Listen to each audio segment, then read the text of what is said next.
بن سعد نے بیان کیا، ان سے عقیل نے، ان سے ابن شہاب نے، ان سے عبید اللہ بن عبداللہ نے،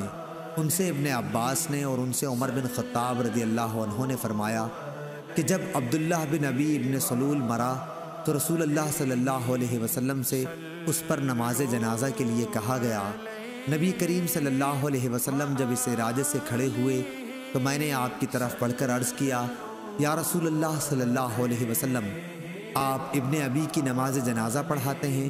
حالانکہ اس نے فلاں دن فلاں بات کہی تھی اور فلاں دن فلاں بات میں اس کی کفر کی باتیں گننے لگا، اور فلاں دن فلاں بات میں اس کی کفر کی باتیں گننے لگا۔ لیکن جب رسول اللہ صلی اللہ علیہ وسلم یہ سن کر مسکرا دیے اور فرمایا، عمر اس وقت پیچھے ہٹ جاؤ، لیکن میں بار بار اپنی بات دہراتا رہا تو آپ نے مجھے فرمایا کہ مجھے اللہ کی طرف سے اختیار دے دیا گیا ہے، میں نے نماز پڑھانی پسند کی، اگر مجھے معلوم ہو جائے کہ 70 مرتبہ سے زیادہ مرتبہ اس کے لیے مغفرت مانگنے پر اسے مغفرت مل جائے گی تو اس کے لیے اتنی ہی زیادہ مغفرت مانگوں گا۔ حضرت عمر رضی اللہ عنہ نے بیان کیا کہ حضرت صلی اللہ علیہ وسلم نے اس کی نماز جنازہ پڑھائی اور واپس ہونے کے تھوڑی دیر بعد آپ پر سورہ برات کی 2 آیتیں نازل ہوئیں،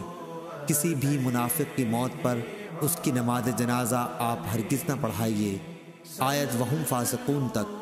اور اس کی قبر پر بھی مت کھڑا ہو۔ ان لوگوں نے اللہ اور اس کے رسول کی باتوں کو نہیں مانا اور مرے بھی تو نافرمان رہ کر۔ حضرت عمر رضی اللہ عنہ نے بیان کیا کہ مجھے رسول اللہ صلی اللہ علیہ وسلم کے حضور اپنی اس دن کی دلیری پر تعجب ہوتا ہے، حالانکہ اللہ اور اس کے رسول ہر مصلحت کو زیادہ جانتے ہیں۔ صحیح بخاری حدیث نمبر 1366۔